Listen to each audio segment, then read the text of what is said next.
खुलुमबाय बेयो बड'लेण्ड इंखं टेलिभिजन दिनै 6 अक्ट'बर 2023 शुक्रबारखालि सानसेनि बरादखौ नोंथांमोननि खाथियाव लाबोदों आं सदानन्द दैमारिया।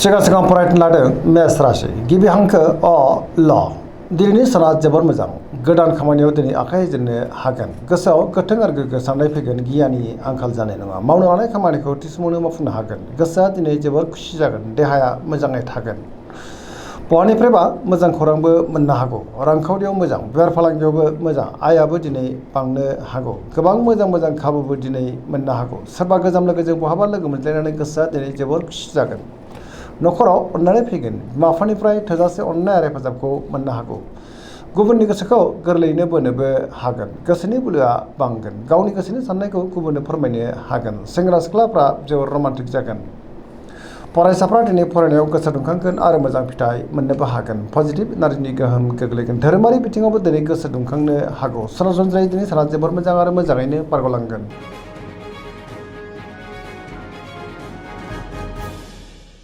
वृष राशि गिबि हांखो इ उ ब दिनैनि साना जोबोर मोजां गोसोआव गोदान बोलो फैगोन गोथों आरो गोग्गो साननो रोंगोन गियाननि आंखाल जानाय नङा जेरावबो जाफुंसारगोन सुथुरखौ दिनै गोरलैयैनो फेजेननोबो हागोन जेनिबो आंखाल जानाय नङा गोसोआ दिनै जोबोर खुसि जागोन गोसोनि बोलोआ बांनो हागौ मावनो लानाय खामानिखौ थि समावनो मावफुंनो हागोन सिगांनि बबेबा आद्रा खामानियाबो दिनै मावफुंजानो हागौ गोसोआव गोथों आरो गोग्गो साननाय फैगोन समाजाव मान मोननो हागोन रांखावरियाव मोजां मोननो गोनांखौ दिनै मोननो हागौ बेफार फालांगियाव मोजां होनजायो गुबुनजों मोजां सोमोन्दो लाखिनोबो रोंगोन न'खराव बिसि फिसायनि गेजेराव अनलायनाय फैगोन बिदा फंबायनिफ्राय थोजासे हेफाजाबबो मोननो हागौ सेंग्रा सिख्लाफ्रा दिनै जेबो रमान्टिक जागोन आरो गावबा गावनि गोसोनि साननायखौ फोरमायलायनोबो हागोन देहाया मोजाङै थागोन अब्लाबो नाथाय जानाय लोंनायाव सांग्रां जायोब्ला गाहाम पजिटिभ एनार्जिनि गोहोम गोग्लैगोन लोगोफोरनिफ्राय थोजासे अनसायनायबो मोननो हागौ आरो धोरोमारि बिथिङावबो गोसो दुंखांनो हागौ।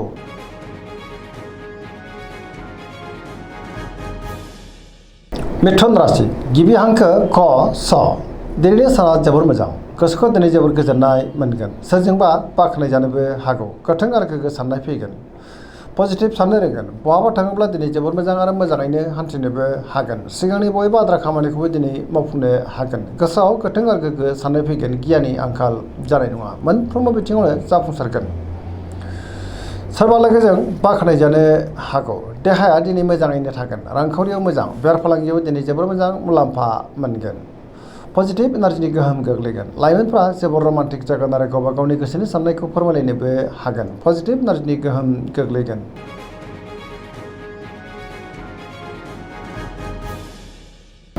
कर्कट राशि गिबि हांखो ड ह दिनैनि साना जोबोर मोजां गोसोखौ दिनै जोबोर गोजोननाय मोनगोन बहाबा थाङोब्ला दिनै जोबोर मोजां आरो मोजाङैनो हान्थिनोबो हागोन सिगांनि बबेबा आद्रा खामानियाबो दिनै मावफुंजानो हागौ गोसोआव गोथों आरो गोग्गो साननाय फैगोन गियाननि आंखाल जानाय नङा गोसोनि साननायफ्रा दिनै मोगथाङाव जाफुंगोन गोसोआव पजिटिभ साननायबो फैनो हागौ मावनो लानाय खामानिखौ थि समावनो आरो गोरलैयैनो मावफुंनोबो हागोन रांखावरियाव जोबोर मोजां बेफार फालांगियावबो दिनै जोबोर मोजां मुलाम्फा मोनगोन गोबां धोन आरजिनोबो हागोन न'खराव बिदा फंबायनिफ्राय थोजासे हेफाजाबखौ मोननो हागोन समाजाव लोगो लेवा बांनोबो हागौ देहाया मोजाङैनो थागोन गुबुननिफ्राय थोजासे हेफाजाबबो मोननो हागौ गोदान खामानियाव दिनै आखाइ होजेननो हागोन समाजाव मान मोननो हागोन फरायसाफ्रा दिनै फरायनायाव गोसो दुंखांगोन आरो मोजां फिथाइ मोनगोन गुबुनजों दिनै अनजासे गारगोन पजिटिभ एनार्जिनि गोहोम गोग्लैनोबो हागौ।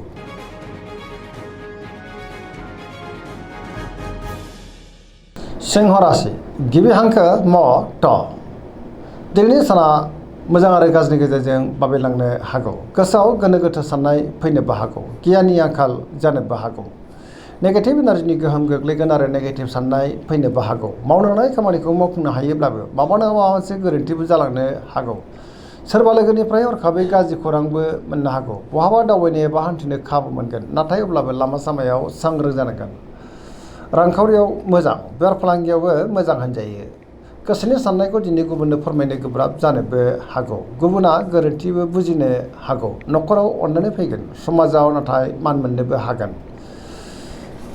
गुबुननि गोसोखौ बोनो गोब्राब जानोबो हागौ देहाया मोजाङै थागोन। अब्लाबो नाथाय जानाय लोंनायाव सांग्रां जानांगोन। नेगेटिभ एनार्जिनि गोहोम गोग्लैनोबो हागौ।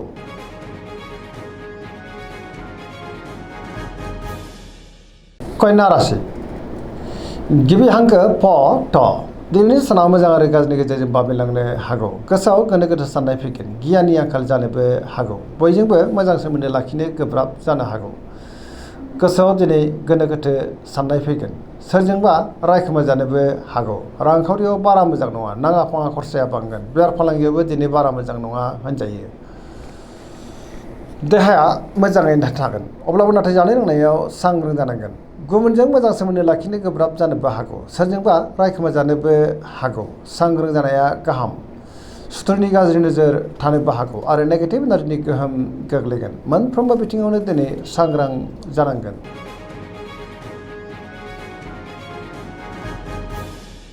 तुला राशि गिबि हांखो र थ दिनैनि साना जोबोर मोजां। बहाबा दावबायनो एबा हान्थिनो खाबु मोनगोन आरो मोजाङैनो हान्थिनोबो हागोन। सोरजोंबा बाख्नायजानोबो हागौ। गोबां मोजां खाबुबो दिनै मोननो हागौ। सोरबा लोगोनिफ्राय मोजां खौरां मोननानै गोसोआ दिनै जोबोर गोजोनगोन। गियाननि आंखाल जानाय नङा। गोथों आरो गोग्गो साननो रोंगोन। बिमा-बिफानिफ्राय थोजासे अननाय आरो हेफाजाबखौबो मोननो हागौ। बिदा-फंबायजों मोजां सोमोन्दो लाखिनो रोंगोन। बिसि-फिसायनि गेजेराव अनलायनाया बांनो हागौ। सेंग्रा सिख्लाफ्रा दिनै जोबोर रमान्टिक जागोन आरो गावबा गावनि गोसोनि साननायखौ फोरमायलायनोबो हागोन। देहाया मोजाङै थागोन। रांखावरियाव मोजां। बेफार फालांगियावबो मोजां होनजायो।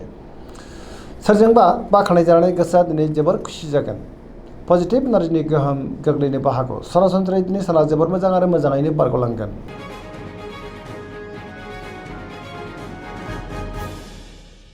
वृश्चिक राशि गिबि हांखो न स दिनैनि साना जोबोर मोजां। गोसोखौ दिनै जोबोर गोजोननाय मोनगोन। बयजोंबो गोरोबनो रोंगोन। गियाननि आंखाल जानाय नङा। गोथों आरो गोग्गो साननो रोंगोन। पजिटिभ एनार्जिनि गोहोम गोग्लैगोन।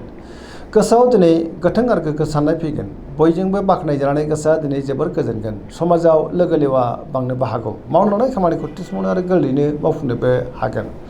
सिगांनि बबेबा आद्रा खामानियाबो दिनै मावफुंजानो हागौ। गुबुननिफ्राय थोजासे हेफाजाबबो मोननो हागौ। गोसोनि साननायफ्रा दिनै मोगथाङाव जाफुंगोन। गोसोनि बोलोआ बांगोन। समाजाव दिनै बयजोंबो मान होजागोन। न'खराव अनलायनाय फैगोन। रांखावरियाव मोजां। अब्लाबो नाथाय खरसायाबो बांनो हागौ। बेफार फालांगियाव जोबोर मोजां मुलाम्फा मोननोबो हागोन। बहाबा थाङोब्ला दिनै जोबोर मोजां आरो मोजाङैनो हान्थिनोबो हागोन। पजिटिभ एनार्जिनि गोहोम गोग्लैगोन। लाइमोनफोरा जोबोर रमान्टिक जागोन आरो गावबा गावनि गोसोनि साननायखौ फोरमायलायनोबो हागोन।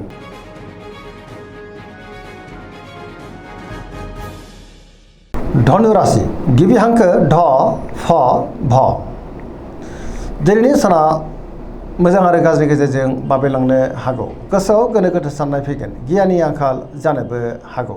गोथों आरो गोग्गो साननो रोंनाय नङा। बहाबा थाङोब्ला दिनै लामा सामायाव सांग्रां जानांगोन। गावनि गोसोनि साननायखौ दिनै गुबुननो फोरमायनोबो गोब्राब जानोबो हागौ। मावनो लानाय खामानियावबो माबा नङा माबा मोनसे हेंथा फैनोबो हागौ। गोसोनि साननायफ्रा दिनै देबारनांगोन। रांखावरियाव मोजां। अब्लाबो नाथाय खरसाया बांगोन। बेफार फालांगियाव मोजां। समाजाव मानहानि जानांनोबो हागौ। सोरजोंबा रायखोमा जानोबो हागौ। देहाया मोजाङै थागोन। न'खराव एना एनिबो फैनो हागौ। गोसोनि साननायफ्रा दिनै गोरोबलायाबो जानो हागौ आरो नेगेटिभ एनार्जिनि गोहोम गोग्लैगोन।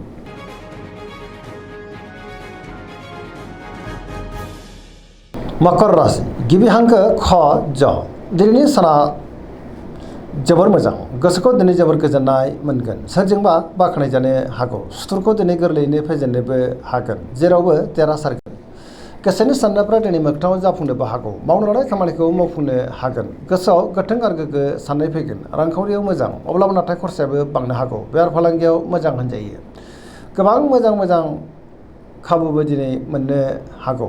गोथों आरो गोग्गो साननो रोंगोन। बहाबा थाङोब्ला दिनै जोबोर मोजां आरो मोजाङैनो हान्थिनो हागोन। बिदा फंबायनिफ्राय थोजासे हेफाजाबबो मोननो हागौ। सेंग्रा सिख्लाफ्रा जोबोर रमान्टिक जागोन आरो गोसोनि साननायखौ फोरमायलायनो हागोन।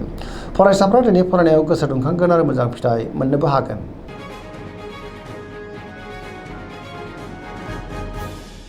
कुम्भ राशि गिबि हांखो ग स दिनैनि साना जोबोर मोजां। सोरबा लोगोजों बाख्नायजानानै गोसोआ दिनै जोबोर खुसि जागोन। न'खराव अनलायनाय फैगोन। गोबां मोजां खाबुबो दिनै मोननो हागौ। गोसोआव गोथों आरो गोग्गो साननाय फैगोन। गियाननि आंखाल जानाय नङा। मावनो लानाय खामानिखौ थि समावनो गोरलैयैनो मावफुंनोबो हागोन। सिगांनि बबेबा आद्रा खामानियाबो दिनै मावफुंजानो हागौ। बहाबा थाङोब्ला दिनै जोबोर मोजाङैनो हान्थिनोबो हागोन, समाजाव मान बांगोन, गोबां मुंदांखा सुबुंजों दिनै लोगो मोनज्लायनोबो हागौ, रांखावरियाव मोजां, बेफार फालांगियावबो मोजां होनजायो। गोबां रोखोमनि जेंनाफोरखौ दिनै सुस्रांनो हागोन, देहाया मोजाङै थागोन। अब्लाबो नाथाय जानाय लोंनायाव सांग्रां जानांगोन। बिमा बिफानिफ्राय अननाय बोरखौ मोननो हागौ। पजिटिभ एनार्जिनि गोहोम गोग्लैगोन। सरासनस्रायै दिनै साना जोबोर मोजां आरो मोजाङैनो बारग'लांगोन।